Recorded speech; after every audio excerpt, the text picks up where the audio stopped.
It's estimated hundreds of foreigners have joined the ranks of the Islamists from Europe alone, and there is concern about the threat that they will pose when they return home.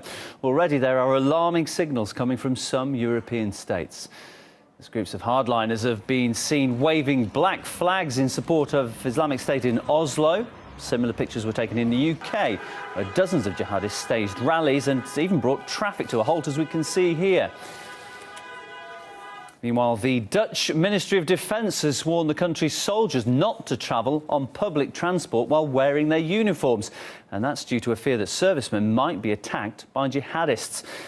Now, to talk more about this, I'm joined by Dilly Hussain, who's a journalist specialising in the Middle East and North Africa. Dilly, thanks for taking the time to speak to us. First off, how serious a threat do you think we're talking about here? Well, if we're talking about Europe, generally speaking, we have to be very careful in that these terror threats don't come out from nowhere. You know, in the UK, just 3 weeks ago, our Home Secretary announced that there was a raise in terror threat, and then all of a sudden, the Parliament will be voting tomorrow about whether they're going to carry out military airstrikes. Similarly, in Holland, this terror threat and telling army soldiers and police officers not to be wearing their uniform, it came after they announced that the Dutch government will be sending 6 F-16 fighter jets. So we have to appreciate that terror threats don't just come out from nowhere, they come as a result of foreign military intervention in the Arab region. So the Syrian conflict has been going for 3 years, it's approaching its 4th year. There has not been a single terrorist act that's occurred in Europe as a result of it. But now that we're going to see military intervention in Syria and Iraq, then there will be a blowback in Europe.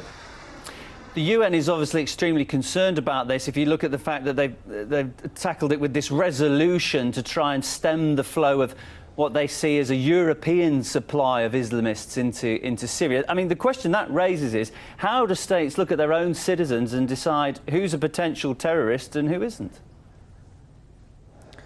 Well, many British fighters that have gone over to Syria, they've made it very clear they have no intention to come back to the UK, and they certainly don't have no intention to carry out terrorist attacks in the UK. And I'm assuming that's the same for most Europeans that are going over to Syria and Iraq to fight with the rebel factions, including ISIS. Now, I have to concentrate and we have to focus on the element of military intervention. Clearly, Western countries, namely the US and the UK and its allies, have not learnt the lessons from Iraq and Afghanistan. Now, you foreign mentioned military intervention in the Arab world. Sorry, I just want to say, you mentioned that some of those people you say clearly have shown no indication of coming back and causing problems in their home countries. But what about these demonstrations that I was just talking about in Oslo and in London, where you're clearly seeing hardline Islamists supporting the jihadists? I mean, isn't that a considerable threat? And if so, what do you think should be done about that?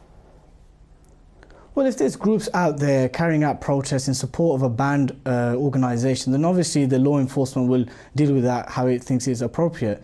But the main fact of the matter is the terror threat. How feasible and how serious is this terror threat that our governments are telling us?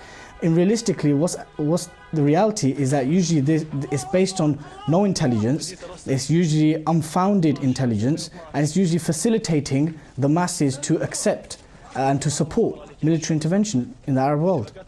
And just very briefly, I mean, given what you just said, what do you make of the comments coming from Holland's defence ministry warning their own soldiers not to wear their uniforms in public? I mean, do you think there is a credible concern there, or is this scaremongering? Well, Marloes Visser, the Defence Ministry spokeswoman, when she announced this, she said that it had no link to Wednesday's announcement of the Dutch government sending in 6 F-16 fighter jets. Additionally, Dick Schoof, who's a counter-terrorism chief, he said this was just a precautionary matter.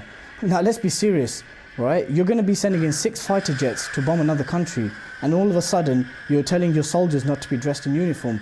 Now, clearly you must think your masses are either gullible or plain stupid, but there is a clear link between military intervention and a blowback at home. Journalist Dilly Hussain, thanks so much for joining us.